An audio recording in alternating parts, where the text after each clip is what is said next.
चलिए बच्चों, good evening. हम लोग ना इसको पार्ट्स में पढ़ेंगे इस चैप्टर को। मतलब हम लोग सीक्वेंस में नहीं जाते हुए हम लोग कुछ ऐसे टॉपिक्स को पढ़ने की कोशिश करेंगे जो हमारे दिमाग में पहले रिफाउंड हो जाए कि भाई ये टॉपिक है, उसके आधार पर फिर आने वाला टॉपिक हो सकता है। तो जैसे मैं एक नया टॉपिक आपको आज पढ़ा रहा हूँ, जो मैंने एक लीप लिया है कि मैं वोटिंग इसके बाद पढ़ाऊंगा आपको। मैं आज आपको पढ़ाने वाला हूँ रिजोल्यूशन। ठीक है, हम पढ़ेंगे आज रिजोल्यूशन। ओके, अब देखिए गौर से, रिजोल्यूशन का मतलब क्या होता है अगर आप बेसिकली समझे। सर, रिजोल्यूशन का मतलब होता है कि जब मीटिंग में प्रपोजल रखा गया, किसके द्वारा? मूवर के द्वारा, जिसने मूव किया उस बात को रखा, उस प्रपोजल को हम लोग और क्या बोलते हैं? मोशन। बराबर है ना? उस मोशन पर, उस प्रपोजल पर डिस्कशन हुआ बहुत सारा, और डिस्कशन के बाद जब एक एग्रीमेंट पे आए, सब लोग सहमति पे आए, तो फिर पास होता है उस पे रेजोल्यूशन। आप बोल सकते हैं रेजोल्यूशन मतलब एक सहमति या डिसएग्रीमेंट, किसी भी प्रकार की सहमति, कुछ होने की या कुछ ना करने की, है ना? तो जब वो मोशन या वो प्रपोजल पे जब एक डिसीजन आ जाता है डिस्कशन के बाद में, उसको हम क्या बोलते हैं? रेजोल्यूशन। क्या कहते हैं? रेजोल्यूशन। और रेजोल्यूशन हमेशा काय में रहेगा? राइटिंग में। कितने लोग एग्री करते थे उस प्रपोजल पे, वो भी रहेगा। कितने लोग डिसएग्री करते थे, वो भी होना चाहिए, वो बहुत जरूरी है ना। ऑर्डिनरी रेजोल्यूशन है तो इतने लोगों का एग्री होना जरूरी है। स्पेशल रेजोल्यूशन है तो इतने लोगों का एग्री होना जरूरी है। तो यहाँ पर 49% वाली बात आ जाएगी और यहाँ पर 25% वाली बात आ जाएगी। क्लियर है कि नहीं क्लियर? तो क्या लिखा है इसमें कि आम भाषा में हम कहेंगे रेजोल्यूशन एक फॉर्मल डिसीजन है। किसका? एक ऑर्गेनाइजेशन का, जब वो बिजनेस को डिस्कस कर रहे हैं। कहां पर? मीटिंग में। अब चाहे वो बोर्ड मीटिंग में डिस्कस करें, चाहे वो एजीएम में डिस्कस करें, या वो ईजीएम में डिस्कस करें, चलेगा ना? तो उस रेजोल्यूशन को पास होने से पहले हमें समझना होगा कि मोशन और रेजोल्यूशन का फर्क क्या होता है। मैंने आपको बता दिया, मैंने आपको बताने की कोशिश किया। क्या बोला? मोशन एक प्रपोजल है कि क्या हम डिस्कस करेंगे। वो मोशन की जानकारी हमने मेंबर को नोटिस में दे दी थी कि हम ये डिस्कस करेंगे, और उस इंफॉर्मेशन को हम लोग क्या बोलते हैं? जो हम डिस्कस करने वाले हैं, एजेंडा। अब बराबर है ना? एजेंडा एक सीक्वेंस में हो सकता है कि पहले क्या डिस्कशन होगा, पहले अपॉइंटमेंट के बारे में डिस्कशन होगा, कि रिटायरमेंट के बारे में डिस्कशन होगा, कि डिक्लेरेशन और डिविडेंड के बारे में डिस्कशन होगा। यानी मेंबर उस एजेंडा को, उस जो डिस्कशन होने वाला है उसको पढ़ के आए। और फॉर एग्जांपल 3 एजेंडा है, डिक्लेरेशन, अपॉइंटमेंट एंड रिटायरमेंट। तो हर चीज पर अलग अलग रेजोल्यूशन पास होंगे। Resolution 1, resolution 2, resolution 3। Separate discussion भी होंगे, सब में होंगे कि नहीं होंगे? तो मान लीजिए कोई डायरेक्टर, कोई मेंबर है ए, वो खड़ा हुआ बोला मैं चाहता हूं, हम चाहते हैं कि हम एक्स बंदे को डायरेक्टर अपॉइंट करें। किसको? एक्स बंदे को। अब बी खड़े होकर बोलेगा कि ए जो कह रहा है मैं उससे सहमत हूं, तो ये इसके प्रपोजल को सपोर्ट कर रहा है, तो बी को हम बोलेंगे सेकेंडर। सेकेंडर जो मोशन को सपोर्ट करे, प्रपोजल को सपोर्ट करे। बराबर है कि नहीं बराबर? इस तरीके से इनके डिस्कशन स्टार्ट होते हैं, और एक मेंबर एक प्रपोजल पे एक ही बार अपनी बात को कह सकता है। ठीक है? और जब ये डिस्कशन के बाद, ये पूरे डिस्कशन के बाद जब सबकी सहमति या ना सहमति होती है, तो जो हम पास करते हैं उसे हम क्या कहते हैं? रिजोल्यूशन। तो आप बोल सकते हैं जो मोशन है वो शुरुआत है, रिजोल्यूशन एंड है। क्लियर है कि नहीं क्लियर है? ये पढ़ने की आपको, मतलब मेरे पढ़ाने की जरूरत नहीं है, क्लियरली आपको डिफाइन हो जाएगा क्या है। ठीक है?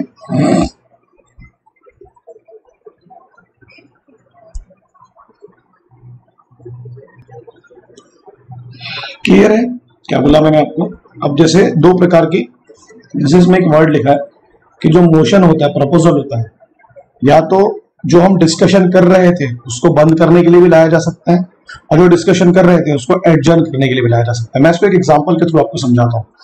जैसे फॉर एग्जांपल के टाइम पर मान लीजिए ए ने प्रपोजल रखा कि हम अपॉइंटमेंट को लेकर डिस्कशन करेंगे, अपॉइंटमेंट ऑफ अ डायरेक्टर।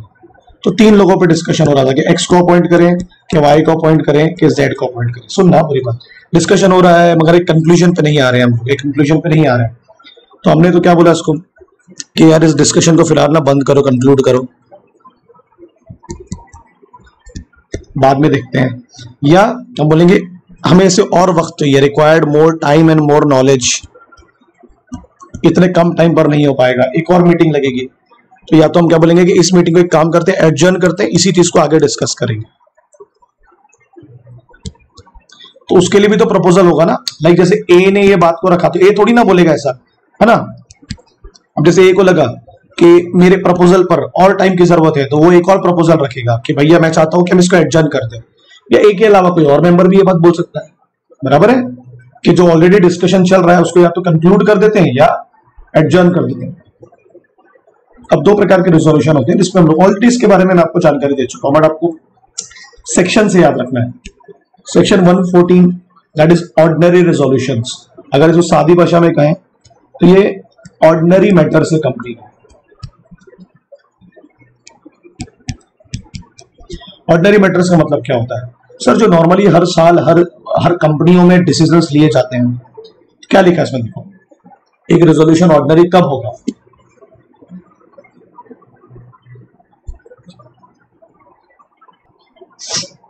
तो ऑर्डिनरी रेजोल्यूशन कौन से मैटर्स में पास होता है ये अपन देखेंगे। अब क्या लिखा है, आपने नोटिस दिया मेंबर्स को, है ना। अब मेंबर को आपने मौका दिया कि भैया हम कुछ ऐसी चीजें डिस्कस करेंगे जिसमें आपको वोट करना है ना। ऑर्डिनरी मैटर्स होंगे। तो कौन कौन से तरीके हैं वोट करने के? पहला क्या है, पढ़ो मेरे साथ में, शो ऑफ हैंड्स। अगर आ नहीं पा रहे हो तो इलेक्ट्रॉनिकली कर दो, या फिर आओगे तो पोलिंग के थ्रू करना। पोलिंग तो एक अदर ऑप्शन होता है, बहुत बात क्या ऑप्शन होता है। फेवर ऑफ द रिजोल्यूशन, अगर फेवर ऑफ द रिजोल्यूशन और अनफेवर इक्वल आए तो फिर इनकी बारी आती है, इनका वोट काउंट होता है। हमने पढ़े थे ना ये चीजें, बराबर है कि नहीं बराबर है ना।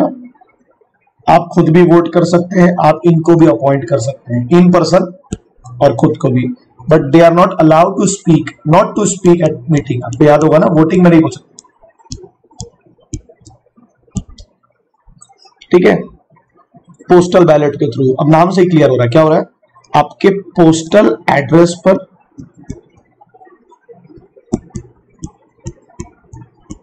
जो रजिस्टर्ड एड्रेस है बैलेट पेपर्स भेजे जाएंगे।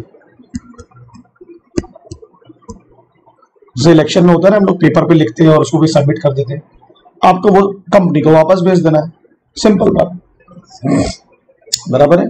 तो जब एग्री वाले वोट यानी यस वाले वोट जब नो से ज्यादा होंगे, कितना, मोर देन 50%, तो उसे क्या कहेंगे, ऑर्डिनरी रेजोल्यूशन। क्या कहेंगे, और वोट देने के कितने तरीके हैं आप लोगों ने देख लिया, आके भी वोट कर सकते हो, घर से बैठे बैठे भी वोट कर सकते हो।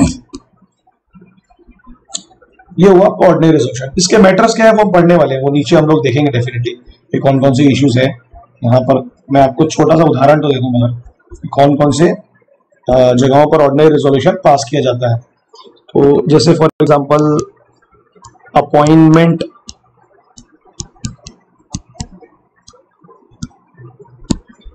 Of directors, auditors, other KMP, ठीक है, डिक्लेरेशन ऑफ डिविडेंड्स,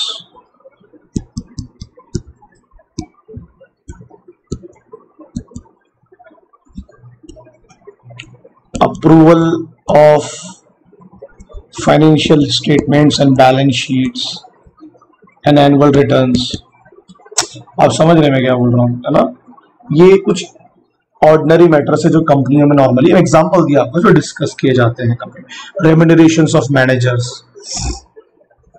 अब आइए स्पेशल रेजोल्यूशन 114(2) क्या बोलता है स्पेशल रेजोल्यूशन। देखो सुनो पूरी बात, बहुत सारे लोगों को कंफ्यूजन है। आपकी एक मीटिंग होती है जिसको आप AGM कहते हैं। इस मीटिंग में दोनों रेजोल्यूशन पास हो सकते हैं, ऑर्डिनरी भी और स्पेशल भी। ऐसा लोगों को लगता है कि स्पेशल सिर्फ EGM में पास होगा, ऐसा नहीं है, ऐसा नहीं है, ये आप ध्यान रखेंगे। समझ में आ रहा है क्या बोल रहा हूं। इसमें क्या होगा, 75% या 3/4 जो मेजोरिटी होगी वो फेवर में होना चाहिए। फेवर ऑफ रिजोल्यूशन, और जो अनफेवर वाले होंगे डेफिनेटली कितने बचे फिर 25%, 25% से कम। तो ऐसा बोल सकते हैं ना, जो 75% है इट इज ग्रेटर देन 25%। आप बोलोगे सर ये तो बहुत ही बचकानी बात है। बचकानी नहीं, स्पेशल रेजोल्यूशन में जो सहमति वाले वोट होना चाहिए वो असहमति से डबल होना चाहिए। तो हुए ना डबल, हुए ना डबल, हुए ना 75। देखो क्लियर है। अब स्पेशल रेजोल्यूशन में ये देखो यहाँ आगे, अगर ऐसा रेजोल्यूशन पास कर रहे हो तो उसकी बात नोटिस में दो। बताओ नोटिस में, नोटिस किसको जा रहा है? मेंबर्स को, डायरेक्टर्स को, लीगल रिप्रेजेंटेटिव्स को, कॉर्पोरेशंस को, कॉर्पोरेट बॉडी को। आपको नोटिस में बताना पड़ेगा कि क्यों स्पेशल रेजोल्यूशन की बात आ रही है, क्यों, क्या जरूरत पड़ रही है। और अगर आप नहीं बताएंगे रीजन, आप ओमिट कर जाएंगे, अगर आप भूल गए स्पेशल रेजोल्यूशन की, तो जो रेजोल्यूशन आप पास करेंगे उसकी वैल्यू क्या हो जाएगी? Null and void.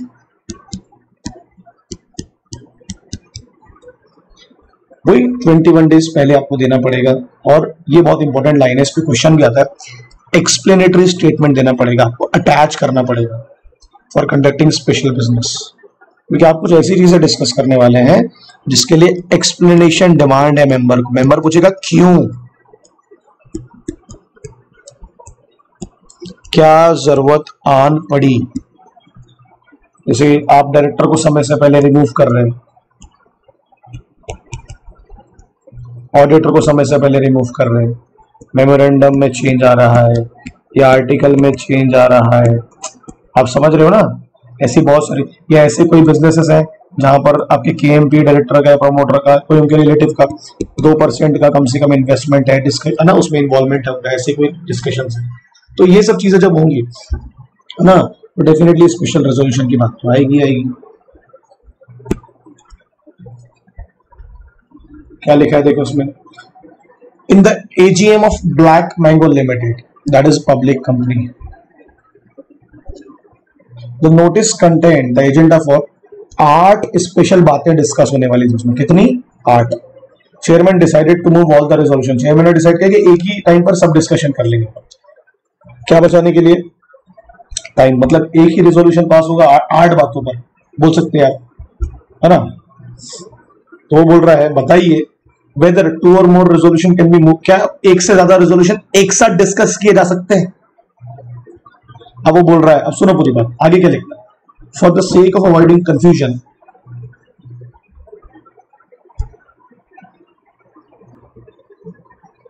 हाँ जी, क्या बोल रहा है वो कि इतने सारे रेजोल्यूशन, वो भी स्पेशल बिजनेस, एक साथ अगर डिस्कस करेंगे तो कंफ्यूजन ना हो जाए। तो इन्होंने बोला नहीं, सेपरेटली लाओ, पहले एक डिस्कशन करो, फिर उस पर जो भी डिसीजन आएगा, फिर सेकेंड, फिर थर्ड, इस तरीके से चीजें चलनी चाहिए। बराबर, गलत है कि सही है? उन्होंने बोला however there is nothing illegal, तो नहीं था ना वो। अगर चेयरमैन ऐसा चाह रहा था तो गलत था क्या? गलत था क्या वो? नहीं, उसको लगा कि एक साथ कर देंगे तो टाइम बच जाएगा, है ना। बट अगर कोई मेंबर चाहता है, मालूम एक्चुअली ये क्यों ऐसा हो रहा है, मेंबर को हर चीज सेपरेट चाहिए, क्योंकि उसे लगता है कि कहीं 8 रेजोल्यूशन के चक्कर में हम बेवकूफ ना बन जाए, हमें क्लैरिटी ना मिले शायद। बराबर है कि नहीं बराबर है? तो मेंबर डिमांड कर सकता है कि सेपरेटली डिस्कस करो। और अगर मान लो 8 रेजोल्यूशन एक साथ पास हो गए तो फिर वो बोलेगा हमें वोटिंग पे भरोसा नहीं है, क्योंकि हमें लगता है कि जो वोटिंग हुई है 8 रेजोल्यूशन पर गलत हुई है, तो वो पोल की डिमांड करेगा फिर। बराबर है? तो गलत नहीं है, मतलब चेयरमैन डिमांड गलत नहीं कर रहा है, बट हाँ वो अवॉइड की जा सकती है। वो बोल रहा है the only case where a resolution should be moved separately is the one where require as regard the appointment of, जब आप इनके बारे में बात कर रहे हैं, क्योंकि ये ना बहुत ही इंपॉर्टेंट, इनका हर डायरेक्टर का अलग डिस्कशन होना बहुत जरूरी है, वेरी वेरी इंपॉर्टेंट। ओके, ठीक है। Where notice has been given of several resolution, each resolution must be put separately। और अगर आपने क्या किया देखो, ध्यान देना, where notice has been given of several resolution, तो each resolution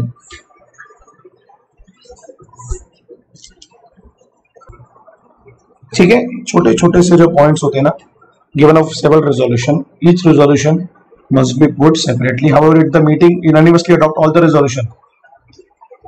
कैसा बोल रहा है, आपने नोटिस में लिखा कि हम हर रेजोल्यूशन को सेपरेटली मूव करेंगे, मोशन रखेंगे, बट मीटिंग में क्या हुआ, एक साथ सबको लगा कि इतने सारा डिस्कशन करने की जरूरत नहीं है, यूनानिमसली मतलब ऑल टुगेदर उन्होंने पूरे रेजोल्यूशन को एक साथ डिस्कशन में ला दिया। मेंबर ने खुद ही, उनको लगा क्या अलग अलग डिस्कशन करना, तो फिर ये इमटेरियल है ना कि नोटिस में क्या लिखा था। What I am trying to say, आप नोटिस में भले लिख सकते हो कि सेपरेट डिस्कशन होगा, बट मीटिंग में अगर मेंबर्स को लगा कि टू सेव द टाइम और यूनानिमस डिस्कशन है, एक ही जैसी बात है, तो काय को अलग अलग डिस्कस करना, तो उन लोग हो सकता है कि पूरे रेजोल्यूशन को एक ही डिस्कशन में खत्म कर दें। ठीक है, अब ये नेक्स्ट सेक्शन क्या है, रेजोल्यूशन रिक्वायर स्पेशल नोटिस। यार इसके सेक्शन को समझो, 115 इसका रीडिंग समझो, रीडिंग क्या लिखा, ऐसा रेजोल्यूशन जो स्पेशल नोटिस रिक्वायर्ड करता है, यानी ऐसी बातें, ऐसी चीजें जिसपे आपको स्पेशल नोटिस लगेगा। अब ध्यान दीजिए, रूल 23 के साथ इसको पढ़ेंगे हम, इसका तरीका रूल 23 में दिया हुआ है, where by any provision contained in the Companies Act or in the Article of Association, special notice is required for passing any resolution, then the notice of the intention to move such resolution। अब आपको क्या करना है, आप ऐसे resolution pass कर रहे हो जिसके लिए स्पेशल नोटिस की जरूरत है, बराबर है ना, गिवन टू कंपनी को दिया जाएगा, बस सच number of members holding out not less than, what is that mean, members है कंपनी के फॉर एग्जांपल 1000, उनको ऐसा लगा कि कंपनी के न्यू बिजनेस को लेके कंपनी ने क्लियर बात नहीं की है, या हम क्लियर बात एक्सपेक्ट कर रहे हैं क्योंकि हमारा इन्वेस्टमेंट है इस कंपनी, तो उन्होंने कंपनी को, ध्यान देना, नोटिस लिखा कि ये जो आप रेजोल्यूशन पास करने वाले हैं काय पे, इस टॉपिक पे,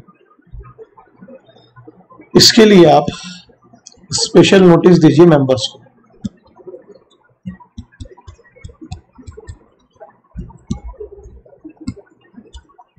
मेंबर खुद ऐसा कंपनी को करने के लिए कह रहा है, और ये जो मेंबर कह रहे हैं नोटिस बेच के बाद कंपनी में, कौन मेंबर है, जिनके पास कम से कम इतना कैपिटल है कंपनी का, देखो इतना वोटिंग पावर या इतना शेयर्स कैपिटल या इतना, या कम से कम 5 लाख रुपए, नॉट एक्सीडिंग, मतलब 5 लाख से ऊपर वाले नहीं होना। फिर से रिपीट करता हूं मैं, ये वो लोग हैं जिनके पास कंपनी का 1% का इन्वेस्टमेंट है या 5 लाख तक का, उससे कम, दोनों में से अब वो 1% हो सकता है 5 लाख से ज्यादा हो, है ना। अब क्या लिखा है इसमें, ये कौन सी स्पेशल नोटिस है भाई, जो मेंबर कंपनी को दे रहा है और कंपनी को बोल रहा है कि आप नोटिस में ये बात डालिए और फिर मेंबर को भेजिए। देखो, resolution for appointment of an auditor other than, एक ऑडिटर रिटायर्ड हो चुका है, उसकी जगह खाली है, तो उसकी जगह हम किसी और को अपॉइंट करने के लिए कंपनी को जोर दे रहे हैं। ठीक है, resolution at an annual general meeting provided retiring auditor should not be, जो रिटायर्ड हो चुका है वो दोबारा रीअपॉइंट ना हो, हम चाहते हैं नया ऑडिटर अपॉइंट हो, and remove a director before the, हमें ऐसा लगता है कि इसकी वजह से कंपनी को नुकसान हो रहा है, तो हम इसको समय से पहले निकालना चाहते हैं। 169(2) बोलना मत, सेक्शन बहुत इंपॉर्टेंट सेक्शन, ये स्पेशल, ये रिक्वायरमेंट है। या फिर जिसको रिमूव किया है, अब रिमूव तो कर दिया, उसकी जगह किसी और को अपॉइंट तो करो। ये सब मुद्दों पर कौन, मेंबर कंपनी को बोल सकते हैं कि नोटिस दो और मीटिंग करो, रेजोल्यूशन पास करो, है ना, क्योंकि कंपनी शायद नहीं कर रही है, कंपनी को एक्शन नहीं ले रही, तो ये स्पेशल नोटिस दिया जा रहा है किसके द्वारा, देखो लिखा ना, अब तरीका लिखा है, स्पेशल नोटिस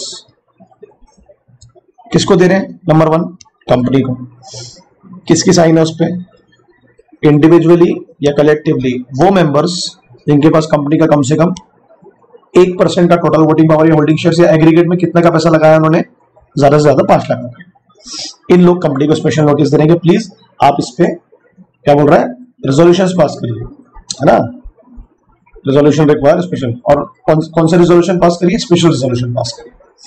अब ध्यान दो, ये थोड़ा आपके काम का, मतलब ये कुछ ऐसे रेजोल्यूशन है दोस्तों जिसपे मेंबर्स खुद इनिशिएटिव लेते हैं, अगर कंपनी नहीं ले रही है तो, कंपनी नहीं ले रही है तो, दो क्या लिखा इसमें, ये जो नोटिस है किसने भेजा, किसको, ना 3 महीने पहले भेजो मीटिंग के, ना 14 दिन से late, but at least 14 days before the meeting, बराबर है ना। जैसे मीटिंग अगर 15 तारीख की है ना, 15 जनवरी, तो 1 जनवरी के पहले आपका नोटिस कंपनी को चले जाना चाहिए, और ना 3 महीने पहले, है ना, 14 दिन पहले ना 3 महीने, ना आप 6 महीने पहले से थोड़ी ना बोल दोगे, है ना, कि मीटिंग करो। नॉट अर्लियर देन 3 मंथ्स, कम से कम ये तो 3 महीने का गैप दो मीटिंग करने के लिए। और अगर 3 महीने में नहीं बता पा रहे हो तो मीटिंग के 14 दिन पहले बता दो, इसके बीच में, ठीक है, ओके। और आपको तो पता है भेजने वाला और मिलने वाला दिन काउंट नहीं होगा। जैसे 1 तारीख को नोटिस निकला, एग्जाम्पल दे रहा हूँ, है ना, तो 2 तारीख को मिला तो ये काउंट नहीं होता है ना। क्लियर 14 डेज, समझता है, क्लियर 14 डेज, मिलने वाला दिन और भेजने वाला दिन काउंट नहीं होगा। तो नॉर्मल नोटिस की डेट क्या है, 21 डेज, ठीक है। अब देखो क्या लिखा है, कंपनी को मिल गया नोटिस, जैसे ही नोटिस मिला immediately after receive the notice giving its members notice of the resolution, अब 14 दिन पहले एटलीस्ट मान लेते हैं मिल गया नोटिस कंपनी को। अब क्या लिखा है, 14 दिन पहले कंपनी को मिला तो कंपनी 7 दिन पहले, मीटिंग के 7 दिन पहले मेंबर को बोलेगी नोटिस देके कि हम मीटिंग कंडक्ट करना चाहते हैं, बराबर है ना। I hope you understand. अगर 15 जनवरी की मीटिंग है और 1 जनवरी को नोटिस टू कंपनी हुआ, किसके द्वारा, मेंबर के द्वारा, 14 दिन बाकी हैं, तो 15 जनवरी के पहले 7, तो 8 जनवरी के पहले, मतलब बिफोर 7 डेज, बिफोर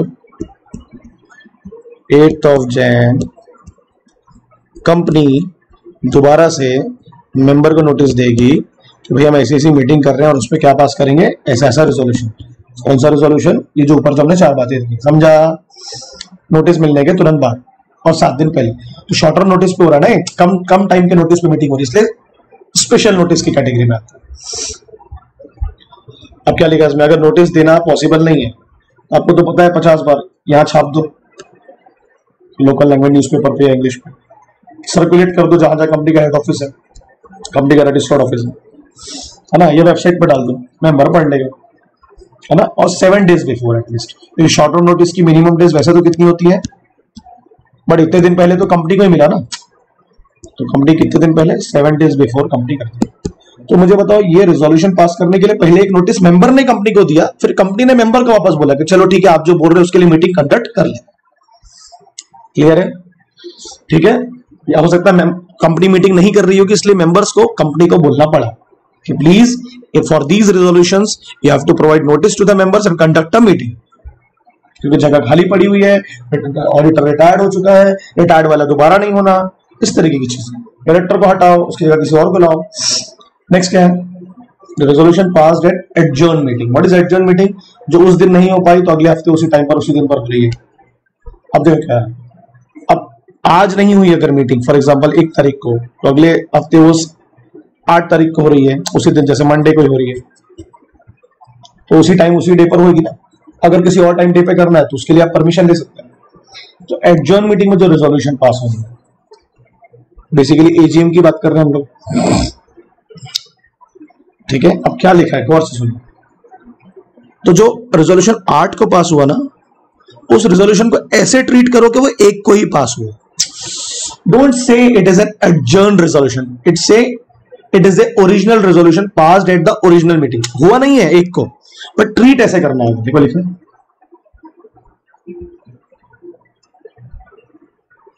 ठीक है। अब जैसे इसमें क्या लिखा था, extraordinary general meeting of the company purple banana private limited, private company, ये मीटिंग इस वक्त होने वाली थी, कोरम की वजह से नहीं हो पाई। आपको तो पता ही है ना कि भैया अगर बोर्ड मीटिंग होगा तो इतने कोरम होना चाहिए था, 1/3 of total number of director या मिनिमम 2। जनरल मीटिंग है तो आपको तो पता ही है, मगर प्राइवेट लिमिटेड कंपनी है तो इसमें कोरम कितना लगता है, मिनिमम 2। अब वो मीटिंग कब हो रही है, 23 की बात करेगा, 23 तारीख को। 2 resolution were passed on that date, 2 resolution. Now as per 16 of the company's Act 116, the said 2 resolution shall be, ऐसा मान के चलेंगे कि वो रेजोल्यूशन इसी तारीख को पास हो, है ना, ओके। मगर आप रेजोल्यूशन में डेट कौन सी लिखेंगे, कौन सी, चलिए बताओ, 1 अक्टूबर। डेट कौन सी लिखोगे, 1 अक्टूबर। उसका उसका वो बताता हूं मैं आपको, आप उसको ओरिजिनल क्यों ट्रीट कर रहे हो 1 अक्टूबर को। अगर आप बार बार 1 अक्टूबर को एडजर्न कहेंगे कि ये एडजर्न मीटिंग है, इट डजंट साउंड गुड। तो आप ऐसा मान लो कि 1 अक्टूबर ही हमारा ओरिजिनल डेट है, और अब 1 अक्टूबर को ही 23 भी मानो कि अगर ओरिजिनल होता तो यही होता, इसलिए मान लिखा ना not on the earlier date, तो हम 23 को यहां क्या कर देंगे, एक्सक्लूड। ठीक है, और ये हर मीटिंग के लिए लागू है, चाहे पब्लिक हो या प्राइवेट हो, है ना। क्योंकि जो एडजर्न मीटिंग है ना, वो एडजर्न लगनी नहीं चाहिए, वो ओरिजिनली लगनी चाहिए। ऐसा लगना चाहिए कि 1 अक्टूबर ही 23 सितंबर है और यही डेट हमने डिसाइड की थी मीटिंग करने के लिए, रेजोल्यूशन पास करने के लिए। ठीक है, ओके। अब ये कुछ है resolutions and agreement to be filed with, कहां फाइल करेंगे इसको। तो 117 सेक्शन कहता है that a copy of every resolution of board meeting, general meeting, extraordinary general meeting, और उसके साथ जितने भी एक्सप्लेनेटरी स्टेटमेंट थे कि डायरेक्टर को क्यों हटाना पड़ा, नया बिजनेस क्यों चालू करना पड़ा, ऑडिटर को समय से पहले, ये सब आप फाइल करोगे MGT 14 में, किसके पास, मीटिंग खत्म होने के 30 दिन के अंदर, बराबर है। और एवरी रेजोल्यूशन कॉपी, हर रेजोल्यूशन की कॉपी, अगर इससे रिलेटेड है, आर्टिकल को आपने चेंज किया है ना, आर्टिकल को, तो every copy of that agreement referred in shall be embodied in annex to every copy of the article. What is that mean, आपने मेन आर्टिकल को चेंज कर दिया, तो ऐसी आपके पास में 10,000 कॉपी है आर्टिकल की, ऑनलाइन ऑफलाइन, तो इस सब में चेंज करो आप, समझ में आ रहा ना, हर चीज में चेंज करो। और आर्टिकल में क्या चेंज किया होगा आपने, सिर्फ ये रूल चेंज कर दिया होगा, तो ओरिजिनल वाले में चेंज किया, तो जितनी कॉपी है सब में चेंज करो। एम्बॉडीड मतलब ऐड, एनेक्स मतलब अटैच, किसके, आफ्टर मेकिंग रेजोल्यूशन। ठीक है, कौन कौन से रेजोल्यूशन और एग्रीमेंट है जो हम लोग फाइल करते हैं रजिस्टर के पास में, मेरे साथ में बोलेंगे। Special resolutions, resolution which have been agreed by all the members of a company, but if not so agreed would not been effective for their purpose unless they had been passed as, यानी ऐसा resolution जिसमें किसका agree होना compulsory है ना, वो पास ही नहीं होते अगर सब एग्री नहीं होते। ऐसे कौन से वाले होंगे, जैसे नेम क्लॉज चेंज कर रहे हो, ये कंपनी का ऑब्जेक्ट क्लॉज, 95% का रेजोल्यूशन लगता है इसमें। एनी रेजोल्यूशन ऑफ BOD या agreement between the companies, appointment को लेके कोई बात है डायरेक्टर के, reappointment, renewal, variation in terms of appointment, MD, इन सब की कॉपियां ROC के पास जाएंगी। इन सब मुद्दों से रिलेटेड क्वेश्चन आ सकता है अपने को, कहां पर रजिस्ट्रार के पास में हम कौन कौन से रेजोल्यूशन और एग्रीमेंट को फाइल करते हैं। ठीक है, ऐसे resolution agreement which have been agreed to by any class of members but which it's not agreed would not have been effective. अगर ये लिखा ना ऐसे एग्रीमेंट और ऐसे रेजोल्यूशन जिसमें कुछ क्लास ऑफ मेंबर्स का एग्री होना जरूरी है। वो क्लास ऑफ मेंबर का एग्जांपल दे देता हूं, प्रेफरेंस शेयर्स, कन्वर्टेबल डिबेंचर्स, ये कन्वर्टेबल, ये equity share with differential voting right, उनका एग्री होना बहुत ज्यादा जरूरी। जैसे हम एक डिविडेंड पास कर रहे हैं प्रेफरेंस शेयर होल्डर को लेके, कि उसका रेट ऑफ डिविडेंड है वो हम कम कर रहे हैं, और नॉर्मली वो कैसे रहता है, फिक्स, तो आप उनसे बिना पूछे काम कर सकते हैं क्या? नहीं सर। तो उस पर क्या लगेगा आपको, ऐसा रेजोल्यूशन लगेगा जिसपे 90% प्रेफरेंस शेयर्स का क्या होना, एग्रीमेंट, एग्री होना। ठीक है, उसके लिए आपको स्पेशल मेजोरिटी लगेगी ही लगेगी। ठीक है, सही है ना। आप प्रेफरेंस शेयर होल्डर की वोटिंग राइट्स अगर खत्म कर रहे हैं, जो वो यूज कर सकते हैं समय समय पर, तो आपको उनसे पूछना पड़ेगा, उनसे बिना पूछे सब काम आप नहीं कर सकते। जब तक कि वो एग्री नहीं करेंगे वो रेजोल्यूशन पास नहीं होगा। ठीक है,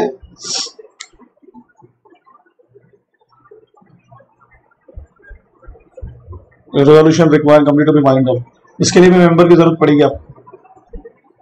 इंसॉल्वेंसी एंड बैंक्रप्सी कोड, आपको अपनी इंसॉल्वेंसी का सबूत देना पड़ेगा, और मेंबर के साथ आपको EGM या AGM करनी पड़ेगी, और स्पेशल रेजोल्यूशन के साथ में कंपनी को वाइंड अप करना पड़ेगा। ठीक है, no person shall be entitled under section to inspect और obtain copies of such resolution, जो हमने ROC के पास फाइल किया है, जो वहां चले गया वहां चले गए, एज सिंपल एज दैट। ये क्या था 179(3), यहां पर ने पढ़ा ना,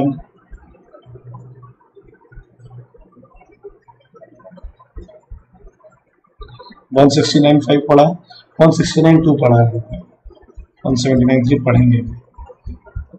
ठीक है,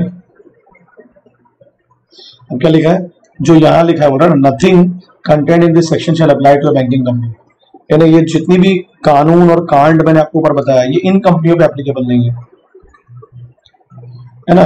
इन सब के लिए उनको स्पेशल रेजोल्यूशन या इन चीजों की जरूरत नहीं है ना। गारंटी देना, लोन पास करना, बराबर, ये उनका ऑर्डिनरी कोर्स ऑफ बिजनेस, ये उनका। तो इसलिए इनको मतलब कोई भी अगर आके बैंक से थोड़ी ना बोलेगा कि तुम्हारी लोन की डिटेल दो, तुम्हारे एडवांसेस की डिटेल दो, तुम्हारे इन्वेस्टमेंट की डिटेल दो। मांग सकते हैं क्या अपन लोग जाके? भले अपन बैंकों में पैसा रखे, अपन बैंक के मेंबर एक प्रकार के क्लाइंट, मांग सकते हैं क्या? नहीं। इसलिए ये 179(3) है कि बैंकिंग कंपनी से आप उनके रेजोल्यूशन और एग्रीमेंट की कॉपियों की इन्फॉर्मेशन ना इंस्पेक्ट कर सकते हैं ना मांग सकते हैं। नहीं कर सकते ना, कैसे करेंगे? कॉन्फिडेंशियल इन्फॉर्मेशन होती है, ये सब पब्लिक डोमेन में ऑलरेडी कंपनी रख देती है, बराबर है। और अगर आप ऐसा नहीं करते हैं, रेजोल्यूशंस फाइल नहीं करते हैं, एग्रीमेंट फाइल नहीं करते हैं आरओसी के पास में, जो भी गिवन पीरियड ऑफ टाइम था तो उसमें पेनल्टी लगेगी 1 लाख रुपए की, और फेलियर कंटिन्यू रहा तो हर दिन के 500 रुपए, ठीक है। मैक्सिमम बोल रहा है subject to maximum 25 lakhs and every officer of the company जिससे गलती हुई इंक्लूडिंग लिक्विडेटर, ठीक है ना।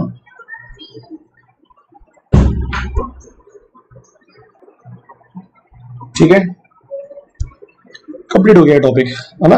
लाइबल 50,000 रुपीज का फाइन ऑफिसर को। लिक्विडेटर को क्यों? अगर उसने वाइंड अप की प्रोसीजर अच्छे से नहीं किया, और वाइंड अप होने के बाद में उस एग्रीमेंट की कॉपी, उस रेजोल्यूशन की कॉपी उसने किसको नहीं भेजा? आरओसी। Maximum 5 lakhs। समझा आपको? ये एक अलग चीज है, इसको याद रखना, सेपरेट क्वेश्चन आ सकता है। कौन सी कंपनियों के इंस्पेक्शन या कॉपीज नहीं मिलेंगे आपको, तो वो अपन ने देख लिए कौन से सबसेक्शन में है। बैंकिंग कंपनी को ये सब करने की जरूरत नहीं है। हर चीज को अगर वो पब्लिक डोमेन में डाल देगा तो दिक्कत आ जाएगा, ठीक है। ये खत्म हो गया, भूलना मत। जो चीज पढ़े, ये बहुत अच्छा सेक्शन है 116, छोटा सा है बट बहुत अच्छा है। जब एडजॉइंट डेट पे जाओगे उसी को ओरिजिनल डेट मानो, ऐसा मान लो वही 31 सितंबर है, वही सब कुछ है। अर्लियर डेट को भूल जाओ, ऐसा मानो उस दिन मीटिंग हुई नहीं, होती नहीं, उस दिन होती भी नहीं, अगर होती तो मतलब हमने जिस दिन कर रहे हैं उसी दिन मीटिंग तय की गई, ऐसा मान के चलो, तभी उसे एडजर्न, मगर हाँ वो एडजर्न मीटिंग बोली जरूर जाती है बट मानी नहीं जाती, ठीक है। हम रेजोल्यूशन में भी एडजर्न मीटिंग नहीं लिखते, रेजोल्यूशन पास रहता मीटिंग। ये भी बहुत इंपॉर्टेंट सेक्शन है। स्पेशल नोटिस कब कब लगेगा, है ना। डेट याद रखना, डे याद रखना, वो कितने पहले, ना 3 महीने पहले भेजोगे, ना 14 दिन से ज्यादा, ना 14 दिन से कम टाइम होना चाहिए। फिर कंपनी 7 दिन पहले भेजेगी नोटिस, ये भूलना नहीं। मैटर्स मत भूलना, कौन कौन से मुद्दों पर स्पेशल नोटिस लगेगा। अगर कंपनी मीटिंग नहीं कर रही है तो मेंबर बोलेगा प्लीज ये सब मुद्दे हैं, इन सब मुद्दों पर हमको हमारे रिजोल्यूशन पास चाहिए, तो उसके बिना हम ये सब होने नहीं देंगे, ठीक है। खत्म हो गया छोटा सा टॉपिक। ओके बच्चों, चलो बाय। मैडम कंप्लीट कर लेना, तुरंत रिवाइज कर लेना, काम आता है एग्जाम में।